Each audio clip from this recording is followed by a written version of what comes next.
This is the beginning of my memory of the story of my life. I was born in 1912, son of Will and Pearl Gregory, the Forks of Buffalo, Newton County, Arkansas.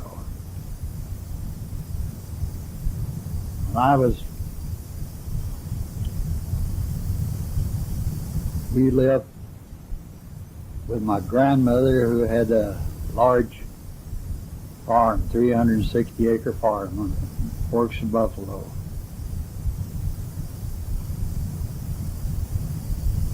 We lived with her before I can remember where I was born.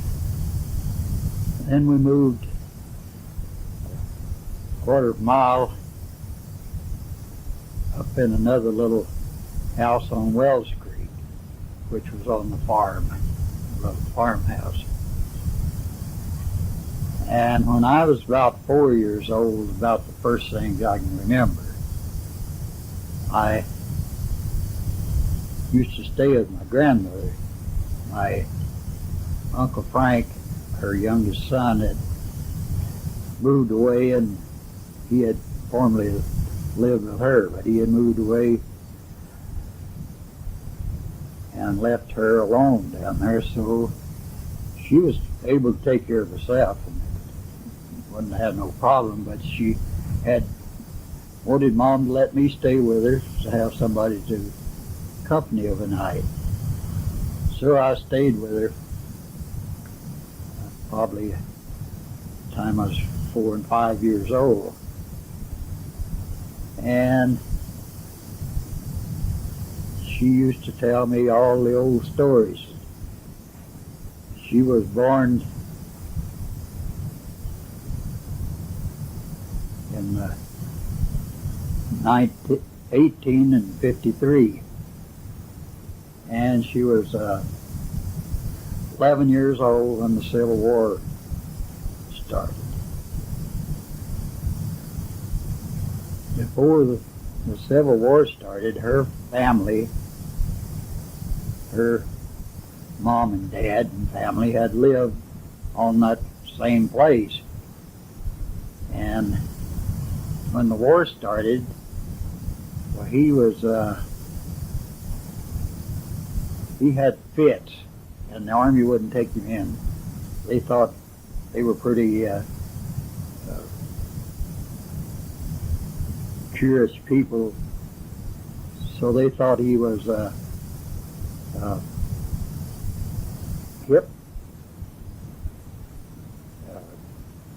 not hypnotized, but thought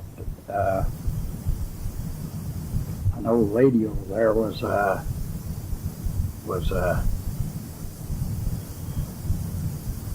whatever it is, I can't think of the name of it, but thought he had put a spell on him.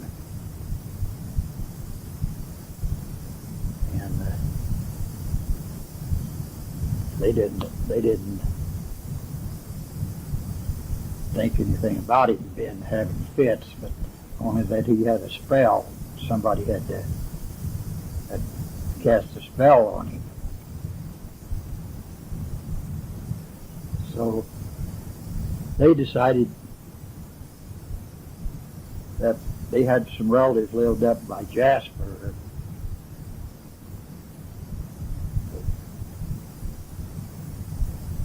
somewhere around in the area of Jasper. So they had decided to move up there during the war, so there'd be other people around them. There was nobody else lived around where they lived down there. So they moved up there and lived up there during the Civil War. And she said they would go over into the Flatwoods, which was a couple of 3 miles from down the river where we lived. back over in the out in the woods where there wasn't nothing out there. But they would go down there and they'd dig ginseng, golden seal, or yellow root, they called it, and all kind of things and of that nature, and bark and roots, vines, whatever. And they could sell it to the army to make medicine out of, besides what they had to make their own medicine too. It's the only thing they had. But one time she told me her and her mother and her aunt went over there, and she was probably 10 years old then, maybe, or something. But anyway, she said they were over there, and there was someone that had built a little lean-to over there with 3 sides to it and one side open. So they put their stuff in there, and they used that for a campground to stay at night. She said one night there was a panther came up there and about scared him to death, and he came up around the building. They kept a big fire going all night, so that somebody had to stay up all night and keep the fire going. The panther wouldn't come in to the light of the fire, but they could see his eyes. He walked around the building screaming. About just before daylight, why he took off and left, and they could hear him, and he went out of hearing, screaming. But it was one of the things they had to put up with back then. She said they had to raise everything they had. They didn't have no money to buy anything with, or no place to buy anything. There wasn't nothing to sell. So one time, but during this time there was all kind of people that had deserted the army, and people that refused to go when they were called, and they just took to the woods and hid out, and they lived off of the land, and then everything that they could find was theirs. She said one time they had a good horse, and a bunch of soldiers came by, and they had one horse that was lame, so they took their good horse and left their lame horse there with them. There wasn't nobody, only women folks there, so there wasn't nothing they could do. They didn't dare say anything, or they'd probably burn your house down or something. Anyway, they took the horse, and another time they had a nice cornfield, was just getting ready, pretty well ready to gather, and they came by, a bunch of them came by again, and they tore the fence down, laid the fence down, and turned their horses in there, and stayed there overnight and let their horses stay in there and eat, and wrecked their whole cornfield for the corn they had for their food for the coming winter. And another time she told me about her dad that had the fits. She said they had a peafowl, and he thought that was the old lady that had put the spell on him.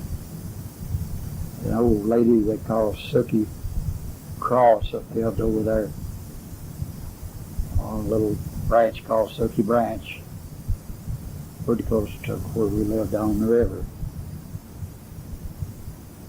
But anyway, he'd chase that old peafowl all over the place, and he'd get up in trees and he'd rock it and everything else. They also had witch doctors too that were supposed to be able to counteract those acts of the person that had put the spells on them. So they had this witch doctor came by, and he told him, but you had to believe that he could do it. You had to have faith in him.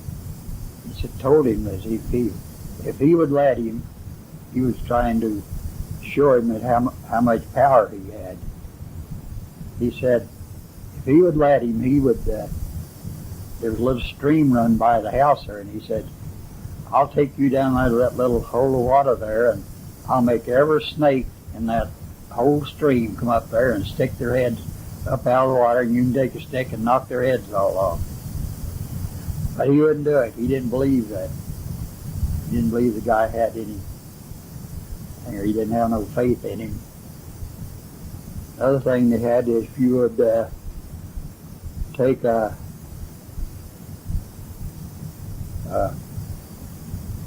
silver bullet and make a picture of the person that had the spell on you and shoot it with that, well, that would break the spell. But he wouldn't go for that either. And I guess they didn't have much faith in it either.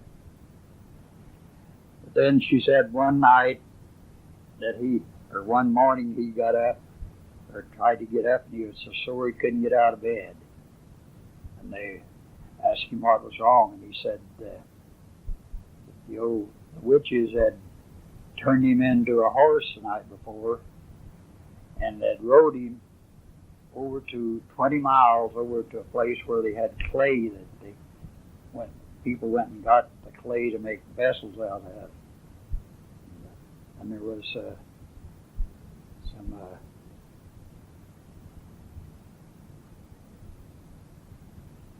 but anyway, he had this clay mud all over his feet and hands, and that's the only clay mud there was anywhere around there in 20 miles. It's 20 miles to this place, and he had burrs in his feet there was burrs, trees with burrs on them there that he had got, and in his feet too. And she used to tell me this stuff all the time. Of nights, sit up and talk about it. And she was probably 60 years old, close to it then. But then me and her would go up in the valley, around the hillsides, around the valley, and she knew where all the things was to go get to make medicine for herself. She had all kind of medicine everything she could, patent medicine people had come by, she'd buy and take them for her rheumatism.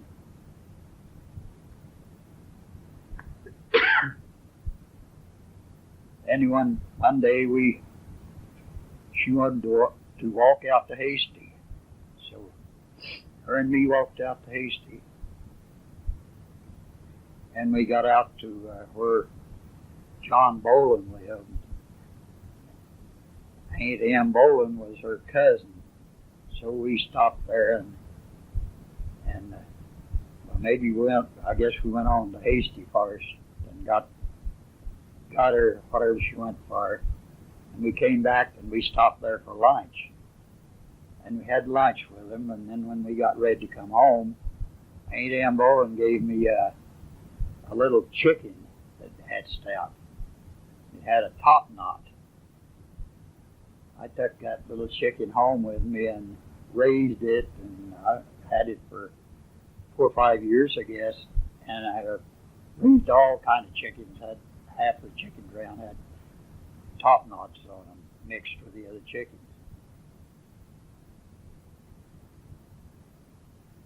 But then, when I must have been close to 5 years old, Uncle Frank, her youngest boy, had moved away and left her from down there, so she decided she would go up. Her oldest daughter had moved from Oklahoma back down to Flat Rock and bought a farm Harmon and Mary Davis.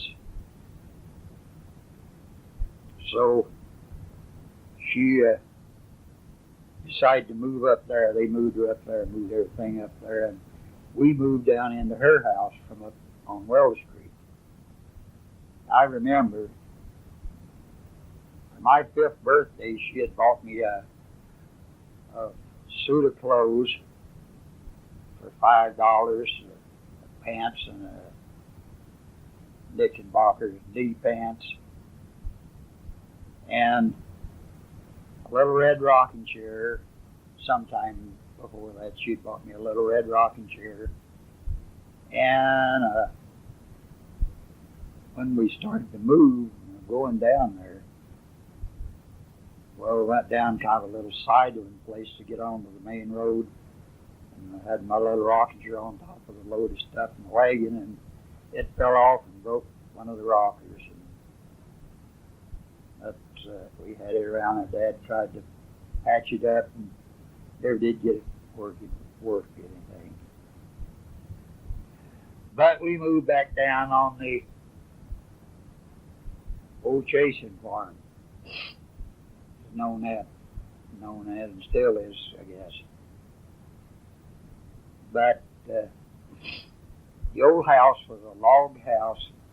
Had formerly been just one big room, about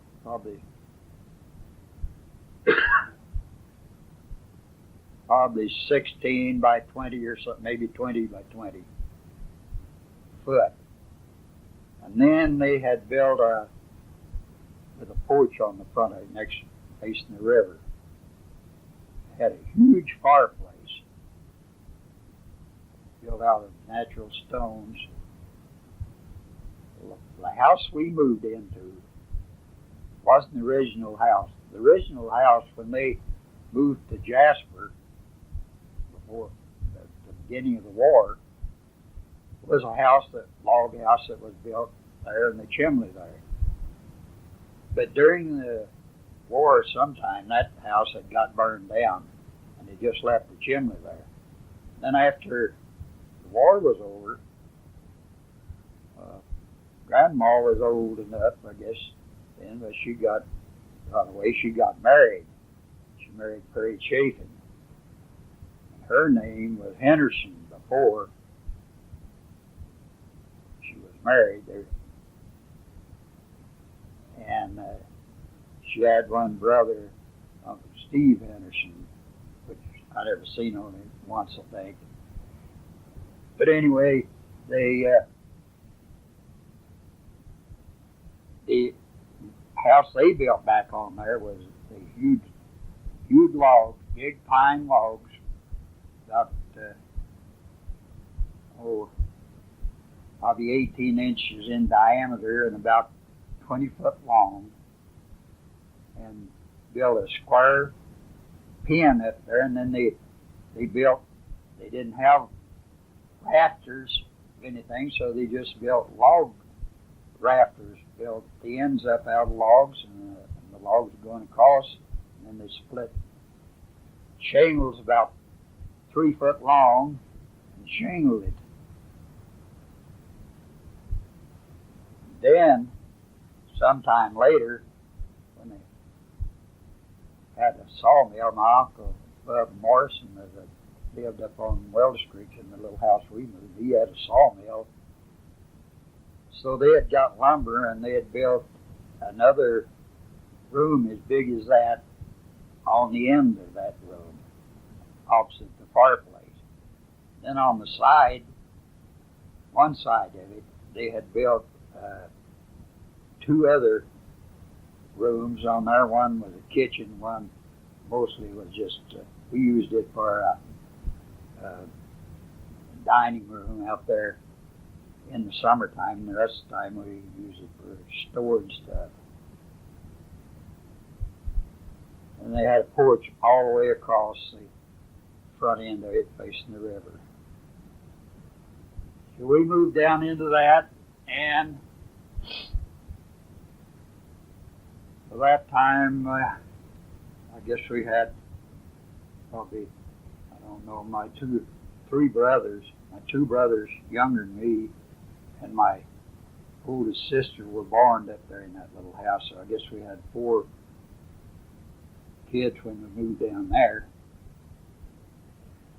So that was our country. I mean, it was like nobody else lived there. Wasn't any of the kids lived around close there that except any our age, some older kids. But no neighbors lived there any closer than probably a mile. One Waters would probably live a mile and a half from there, and the other kids lived. Eldest kids lived up there a couple of miles up on the hill from us, and it's about the only ones that lived right around there in that where we visited. And I started to school, I guess about the time, maybe the year before we left, upon Welders Creek. And Doc Waters and Arizona Waters and Vic Waters came by and walked me to school when I first started the first year. And there was lots. There was kids. Had eight grades there, but they had one little room schoolhouse, and it wasn't very big. At that time, it was called Hornell School, and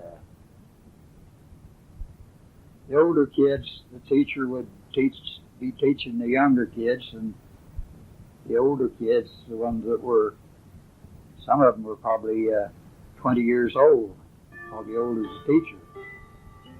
Well, she had them to teach the other kids while she was teaching the little ones. One thing I always remember, Lou Farmer lived up on the old Bruton place. And when the war was over, World War I was over, they had a baby that was born then. They named him Woodrow Wilson. Well, the teacher thought that was something, I guess, so she had her whole school to line up, the oldest ones in front, and on down as we get down. And they had one boy that was the same age as me, Clark Farmer. Me and him were the same age and started school the same day. So we brought up the end of the line, and we marched all the way up to probably 2 or 3 miles up to where they lived. And we marched up there to have a look at little Woodrow. And one of the things I've known the family all my life and visited with them, stayed all night with them and everything else all my life. We're a good family. It was just poor as Job's turkey. Hard times surviving. Anyway, we grew up there, and about, I guess, the time we were 7 or 8 years old or something. Otherwise, Clarence Jones lived over across the river up on the hill from us, and he was a fox hunter. He had fox hounds. So he had some little pups, so he gave us a pup. So we took that little red-boned hound, so we took it and raised it and taught it how to took it hunting with us and everything, and taught it how to run rabbits and tree squirrels, and how to of the night in the wintertime where we hunted with it and caught possums and skunks and coons and stuff and sold our hides. Made enough money to buy all of our, me and my oldest brother, made enough money to buy all of our clothes and shoes and everything, which helped out a lot back then. We had trap lines where we set out traps and trapped furs, possum, coons, skunks, and muskrat, foxes. One time the first season didn't open when it was legal to sell furs or hunt and kill and skin them or anything. So I think 1st of November or 15th of November sometime. Anyway, this was later on when we were getting older, but we still lived down there. We thought we was going to capitalize on that thing, so we built us a big cage and got out there and hunted up all the possums and everything we could get. I think we had about 30 possums in this cage, and we had to just trap rabbits and everything like crazy to get food for them. One time we were trapping and we caught a fox. So we took the fox and we had a little wire cage with a wire front on it. And we put him in there and we kept him. The night before the season opened, it came a big rain. Next morning we went out there and everything was gone. The fox had tore a hole in the wire front on there and escaped, and all the possums had got out of their cage. We looked around in the fields and where the water run down little ditches down through there. It looked like where hogs went up through there. But all them possums one right after another, I guess. We got out the next night and started catching them back again, so we probably got most of them back again. When I was probably, 7 or 8 years old, I guess, we had an old 12-gauge shotgun that belonged to my uncle, and was one that Dad seen him when he first came to Arkansas from Missouri. He met him up the Forks of Buffalo one day hunting. Dad had an old muzzle-loaded shotgun, and Uncle Frank had this brand new breech-loading shotgun, the first one Dad had ever seen. Anyway, we had it. When I was 7 or 8 years old, Mom decided that we'd been wanting to go take the gun hunting when we go hunting, rabbit hunting or whatever, and she wouldn't let us. Finally, she broke down and let us take the shotgun. Me and Hooter, my oldest brother, or brother next to me, one of us carried the gun and one of us carried the shells. And we wasn't allowed to put a shell in there till we got ready to shoot something. So that's the way we grew up. Until years after that, when sometimes I started to shoot something that didn't have a shell in the gun. We were never allowed to carry a gun that was loaded. So we farmed down there, and Dad was a pretty successful farmer and a cattle raiser, and he'd done pretty good at it, and but we had a hard time of it. I can remember when my mom would hook up the horses to the wagon and take us kids, and Dad would be sick. He couldn't go out and work, and she'd hook up and take the horses up into the field where we was and take them unloose from the wagon, leave us kids all in the wagon, and she'd go work. Biggest kid to look after the little ones. She'd go hook up to the plow and plow just like a man, and whatever that had to be done, she done it. Until my brother and me got older, I was probably 10, 11 years old, I guess, and Dad first let me plow. I thought that was a great deal. I was plowing corn. I guess it was laying corn by. This last time we were going to cultivate it. I did one morning till noon. And Dad was working on farther up in the field, about a quarter of a mile farther. And had this old mule named John. And I was plowing with a double shovel, laying this corn by, and we came home at noon for lunch, and when we went back, Dad went on up past where I was, going on up to hook up his team up there. So I got old John in there in front of the double shovel, and I started to hook up the chains to the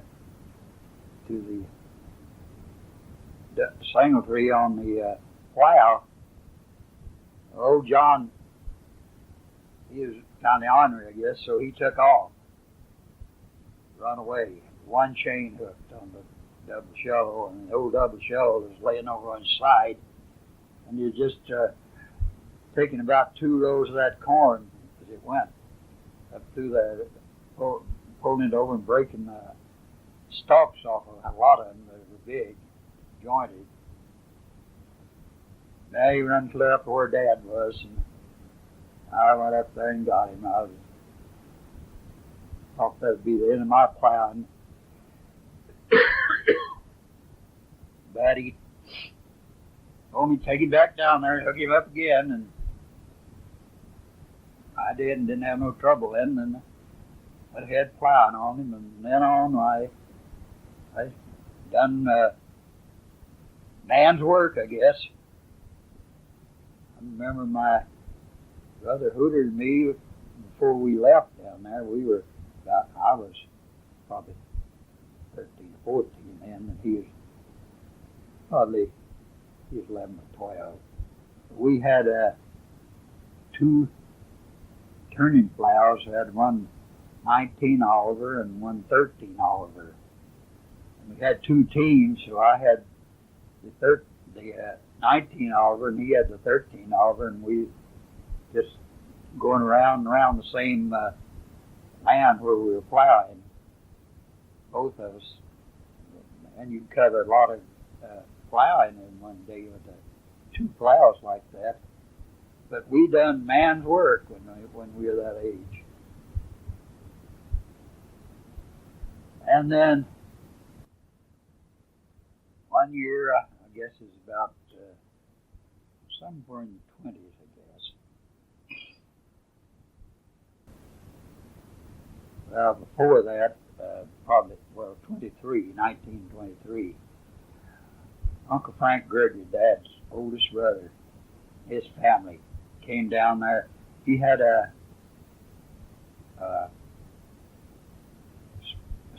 sporting goods store in Lebanon, Missouri, where he had a catalog service and everything. He sold all kind of stuff. So Dad used to order us some of the stuff up there for fishing. We fished all the time.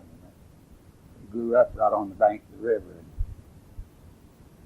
It was in the river every day from the time it got warm enough, the water got warm enough for us. We were in that every day till the fall of the year. It got too cold. And he'd borrow some stuff, and then he came down there. He just bought him a 23 Dodge touring car. So we were over what we call the lane, over where you go out of the Buffalo area up Wells Creek. he come by and he told us to get in. So we got Hubert, my second brother, younger than me. He was the youngest. He wasn't very old then. He had him, put him in the car, inside the car, and my brother, Hooter, he stood, put him, which his name is Eldon. He put him, but we always called him Hooter. He put him on the passenger side, standing on the running board, and put me on the side next to him, left side. Well, we were going along there, and it come to a little sidling place on downhill from where I'm at, and I thought the place was going to turn over on me, so I jumped off. So they went on, and I walked on home then. But Uncle Frank, he brought down a whole bunch of fishing gear, everything you could think of, and brought fish traps and minnow traps and minnow seines. And we had a boat, and we run him around, put up trot lines in. He'd go around these bait hooks and tie them to limbs on the edge of the hose water, and let that be a drop line up there. But we were pretty good fishermen. We caught fish all the time, and I remember many times we had a trot line we kept out all the time in the spring of the year on in the river, across over by a bluff across from the house. Every night we had a little minnow trap, and we'd catch enough minnows during the day in that trap that we'd bait that line out, and a lot of times we'd go down there in the morning and have a catfish, 4 or 5 pounds, 3 or 4 or 5 pound catfishes. Nearly all the time you'd catch one like that. Bring them home, clean them, mom and fry them for breakfast. I don't think there was ever a thing that we didn't bring in that she wouldn't cook. I remember when we were smaller, we'd come a little snow or something, where we'd set little deadfalls out and catch snowbirds. We'd clean the snowbirds, and she'd fry them for us. And robins, always catching robins and doves and stuff like that, and she'd fry them for us. But most of the squirrels, we had squirrels. A lot of time, that's about the only kind of meat you had, wild meat like that. We'd catch squirrels, rabbits, catch lots of rabbits. They were always fat and real good eating. You knew how to cook them right, and she knew how to cook everything.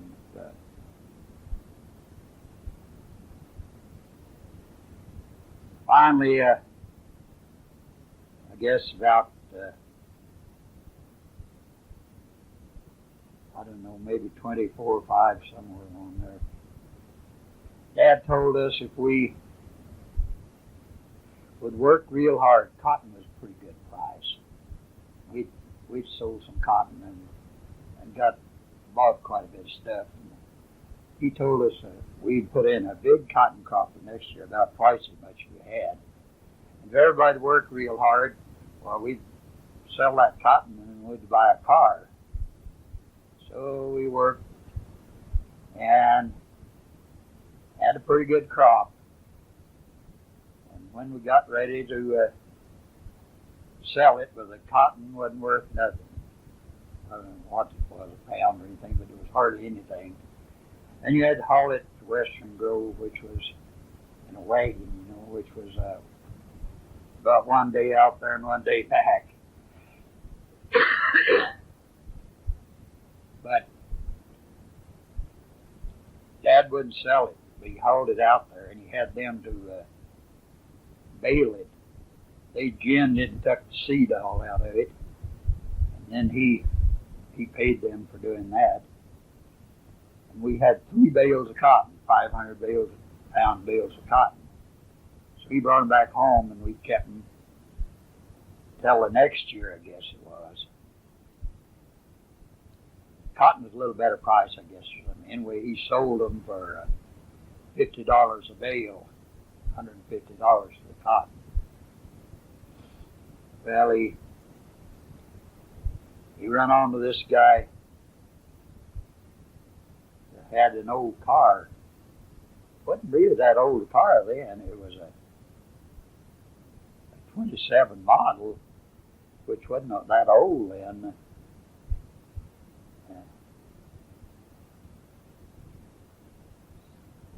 So he bought this old car. I mean, he never even, I don't know whether he ever made more than just rode in a car. I know he'd never tried to drive one before. But it was an old Star touring car. Carl Phillips was a barber at Western Grove. That's who he bought it from. Well, Carl kept him around there all that one day and half the next day, I guess, teaching him how to shift it and everything. Got him where he could drive it home. Told him when he got down to the top of the hill, before he turned down 12th Street, there's a real steep hill coming down there and crooked road. Told him to stop, top of the hill, put it down in low, just let her roll down through there all the way, down to the bottom of the hill. Then he could start shifting when he got down to the bottom of the hill. That's what he did. And about, I don't know, sometime late in the afternoon where he come rolling in with the old car. So we had that old car then, and we decided to go to Flat Rock to visit Aunt Mary and Uncle Harmon Davis. So you could go up to Hasty, and they had the highway through there then. Went out to, I guess, went toward Harrison. But we went that way anyway. It worked we had to go around by PD Flat, which is over south of Harrison. Go cut across there and go down by Flat Rock to get over there. Oh, there was somewhere going through there was flat, and it had been raining. There was a big mud hole through there, and the cars couldn't get through. And you had to, there's a guy there with his team of horses and the chain, hooking onto them, pulling them through for $1 or something or other. Dad's side, he didn't need that, so he plugged into it and chugged on across it all right, made it across all right. Then we got there a little farther, and they had a flat tire. But Dad never even thought of fixing a flat tire before, I guess. But he got the old jack out and everything and jacked it up and got the wheel off. And you had to take the old rim off then and pull the tube out. That's the tube. He had him a box of patching, so he got out and he cut him a patch and he put the glue on there and he stuck the patch on. He put the tube back in the tire, put it back on, and got the pump and hand pump and started pumping on it, and it wouldn't pump up. The air just going right on through with it. It must have another hole or something in there. So he pulled it off again, pulled the tube out. He had forgot to take the little piece of cloth that you pull off with rubber on there. So blew that off when you started to put air in it. It wouldn't stick.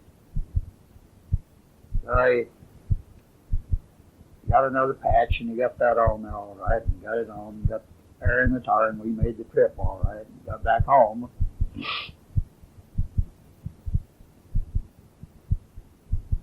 I remember before that we had to go from down on the Buffalo River down there. We'd go to Harrison to take a load of, I forgot what we could take, produce of some kind to sell up there. Well, we'd start early in the morning and we would go up Buffalo, up through the Forks of Buffalo and up Big Buffalo, about a mile up past a place called, people lived there, the name of Thompson, John Thompson. Then we'd cross the river again, then we'd go up kind of over the hills up above the river on up to the, by Uncle Harmon's, up through Flat Rock School and Flat Rock Hill. It was a big, steep hill. And on out through the PD Flat, on over to Harrison, and we'd get over there about night.